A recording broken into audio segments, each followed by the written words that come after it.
Hey hello guys, welcome back to the real tipple. तो China ने एक बहुत ही बड़ा डेवलपमेंट करा है दिसंबर 2025 में, और यहाँ पर आप हर तरफ वो न्यूज छाई हुई भी है। दिसंबर में आप देख पाओगे चाइना ने एक 3500 मीट्रिक टन वाले 60 ट्रेन का ग्रुप पूरा एक साथ चलाकर परीक्षण कराया, और ये सफल भी रहा है एक ही पटरी पर लगातार। इससे ये सिद्ध होता है कि किस तरीके से एक जितने पहले से लाइन जो बिछी हुई है ट्रेन की, उसी पर ही हम और कितना अपनी जो कैपेबिलिटी उसे बढ़ा सकते हैं। तो बिना किसी देरी के अब हम मैप देखते हैं कि कहाँ पर चाइना ने ये किया है। तो यहाँ पर आप मैप में देख पाओगे कि ये देखिए, ये मंगोलिया एक देश है पूरा रशिया के जस्ट नीचे, और इसके नीचे चाइना है। और जो इनर मंगोलिया है पार्ट, वो चाइना का एक पार्ट है, लेकिन वो स्वायत्त पार्ट है, एक ऑटोनोमस रीजन है, ध्यान रखिएगा ये आप। और सबसे बड़ी बात है, इसका जो इनर मंगोलिया है, इसका कुछ हिस्सा यहाँ पर आकर रशिया से भी लग रहा है, ठीक है ना, ये ध्यान रखिएगा। और ये चाइना का पार्ट है, ध्यान रखिएगा, ये मंगोलिया का पार्ट नहीं है। इनर मंगोलिया लिखा तो है, लेकिन ये है चाइना के अंदर, ठीक है। अब हम आगे देखते हैं कि क्या घटना घटित हुई है। तो देखिए, 8 दिसंबर को चीन ने इनर मंगोलिया रीजन के वॉशेन रेलवे पर 60 ट्रेनों का एक वायरलेस सिस्टम के जरिए एक साथ चलाया उन्हें। मतलब यहाँ तक कि हम अधिकतर ट्रेनों को आप देखोगे, डिब्बे जो जुड़ते हैं वो किसी हुक से जुड़ते हैं, एक इधर हुक होता है, एक इधर हुक होता है। लेकिन चाइना ने सिर्फ डिब्बे ही नहीं, अलग अलग उसने पूरी पूरी ट्रेनों को एक साथ, वो भी वायरलेस तरीके से जोड़कर चला दिया है। और इसमें सबसे प्रमुख चुनौती थी ट्रेनों को मैकेनिकल कनेक्शन के बिना जोड़ा जाए। मतलब जो सबसे बड़ा टारगेट था वो उसका चाइना का ये था कि 60 ट्रेनों को एक साथ चलाना टारगेट नहीं था, उसका सबसे मेन टारगेट था कि वायरलेस तरीके से जोड़कर चलाया जाए। और इसके लिए चाइना की जो शेनहुआ एनर्जी, CHN एनर्जी की जो सहायक कंपनी है, उसने वायरलेस कंट्रोल सिस्टम विकसित किया पूरा। और इसी के कारण 60 ट्रेन एक साथ चल पाई हैं, ये अपने आप में दिखाता है कि चाइना किस तरीके से आगे तकनीक को कितना विकसित कर चुका है। और ये इंडिया के लिए भी एक अपने आप में बहुत ही ज़्यादा चिंता का विषय है कि चाइना किस तरीके से आगे बढ़ रहा है, और हमें भी किस तरीके से आगे बढ़ना चाहिए। आइए अब देखते हैं कि किस तरीके से ट्रेन का जो ये मेंटेनेंस और डिस्टेंस वगैरह थी, वो किस तरीके से सेफ था या नहीं था। देखिए, आमतौर पर आप सबने देखा होगा कि एक ही लाइन पर जो ट्रेनें चलती हैं, उनके बीच में एक सुरक्षित दूरी होती है। मतलब कि एक 15 मिनट बाद आएगी, फिर 15 मिनट बाद आएगी, और करीबन अच्छा खासा डिस्टेंस भी रखा जाता है, कुछ किलोमीटर का वगैरह वगैरह। और जो लंबी और भारी ट्रेनें होती हैं, जैसे कि जो मालवाहक ट्रेनें होती हैं, सामान को इधर उधर ले जाती हैं, उनके बीच अधिक दूरी बनाकर रखी जाती है, ठीक है।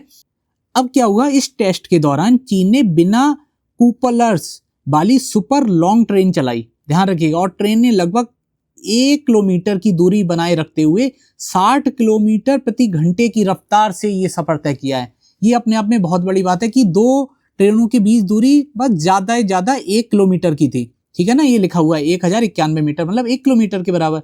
और रफ्तार उसकी थी करीबन 60 किलोमीटर प्रति घंटा, जो भारत में नॉर्मल ट्रेनों की रफ्तार रहती है।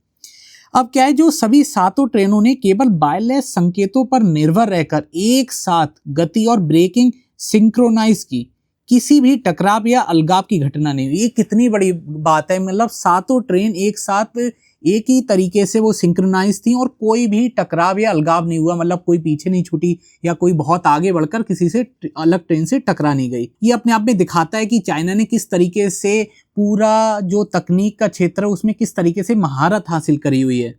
अब देखिए, चाइना के लिए ये क्यों इंपॉर्टेंट है। तो देखिए, इस तकनीकी सफलता से चीन अपनी फ्रेट लोडिंग को 50% तक बढ़ा सकता है, वो भी बिना अतिरिक्त इंफ्रास्ट्रक्चर बढ़ाए। समझ पा रहे हो, मतलब नई पटरियां बिछाने की जरूरत नहीं है, और जो फ्रेट लोडिंग है, जो सामान को ले जाने का है, वो 50% और बढ़ गया। मतलब 50% सामान और अतिरिक्त जा सकता है, वो भी उन्हीं रास्तों से होकर।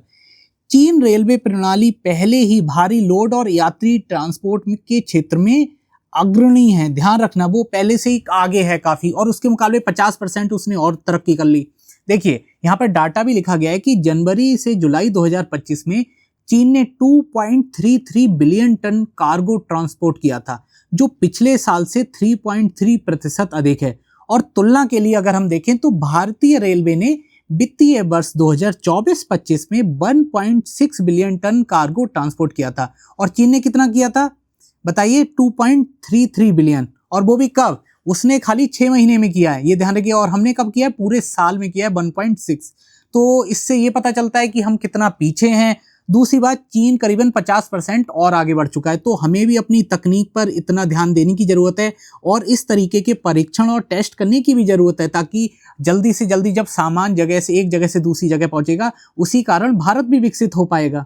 अब आइए इसकी कुछ थोड़ी टेक्निकल डिटेल्स और इसका फ्यूचर इम्प्लीकेशन देख लेते हैं। देखिए, चीन पहले से ही कई तकनीकी परियोजनाओं प्रोजेक्ट्स पर काम कर रहा है, ताकि उसका जो फ्रेट लोड है वो बढ़ाया जा सके और बिना कोई नई इंफ्रास्ट्रक्चर बनाए हुए। मतलब उसका पहला लक्ष्य तो ये है कि हम और लाइनें नहीं खींचेंगे ट्रेनों के लिए, और उसी पर ही हमें आगे काम करना है। ये अपने आप में एक तरीके से खुद को चैलेंज देना जैसा हुआ, और देखिए वही काम भी हुआ। CHN एनर्जी ने कहा है कि ये परीक्षण, ये टेस्ट भारी भरकम रेलवे सिस्टम के लिए एक नया तकनीकी विकल्प प्रदान करेगा, और बिल्कुल सही बात है। और देखिए, ये जो आज सफल परीक्षण हुआ है जिस चीज का, वो प्रोजेक्ट 2022 में शुरू हुआ था, और इसमें 3 चीजें शामिल थी, ध्यान रखिएगा। एक है एकल लोकोमोटिव रन, एक दूसरा है 5000 टन लोडेड और खाली ट्रेनों को चलाना, और 10,000 टन खाली ट्रेनों को चलाना। तो अपने आप में जब कोविड चल रहा था, जब चाइना ने सब पूरे दुनिया को कोविड में ढकेल दिया था, उस समय ये प्रोजेक्ट पे काम कर रहा था। यार, एक साल कितनी ट्रेनें चलाएं, ये अपने आप में दिखाता है ये कितना काबिल देश है और कितना मतलब नालायक किस्म का है। दूसरे देश कोविड से लड़ रहे हैं और एक तरफ ये अपने फ्यूचर प्लान बना रहा है। अब आइए देखते हैं इसके इम्प्लीकेशन इंडिया के लिए क्या है और किस तरीके से इंडिया इससे सीख सकता है। तो देखिए, चीन की इस नई तकनीकी सफलता से भारत यह सीख मिलती है भारत के लिए कि रेल परिवहन की क्षमता बढ़ाने के लिए केवल नई इंफ्रास्ट्रक्चर बनाने की जरूरत नहीं है। केवल ये मत समझिए कि हमें नई पटरी हम बिछा दें तो ट्रेन का जो वो है रेल की क्षमता बढ़ जाएगी, नहीं। इसे उन्नत तकनीक और स्मार्ट सिस्टम से भी लोड को बढ़ाया जा सकता है। हमें ये सीखने की जरूरत है, मतलब हम उन्हीं पटरियों का और अच्छे से यूज कर सकते हैं।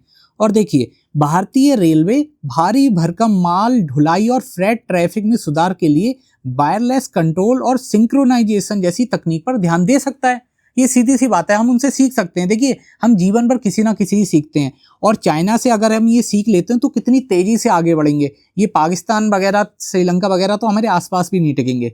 और देखिए, फ्यूचर में ऐसी तकनीक अपनाकर भारत रेल नेटवर्क की अपनी जो कैपेबिलिटी है, जो अपनी दक्षता है, उसमें सुधार बहुत अच्छे से कर सकता है। और सीधी सी बात है, वो अपना समय और लागत, मतलब लॉजिस्टिक कॉस्ट जिसे बोलते हैं, वो दोनों को घटा सकता है। और ये भारतीय लॉजिस्टिक, औद्योगिक आपूर्ति श्रृंखला और अंतर्राष्ट्रीय प्रतिस्पर्धा को मजबूत करने में भी मदद कर सकता है, और इस तरीके से भारत लगातार आगे बढ़ सकता है। तो आई होप आप ये पूरा वीडियो, ये पूरा टॉपिक समझ पाए होगे। अगर आपको वीडियो पसंद आता है तो इसे लाइक कीजिए, चैनल को सब्सक्राइब कीजिए। मिलते हैं नेक्स्ट वीडियो में, तब तक के लिए नमस्कार।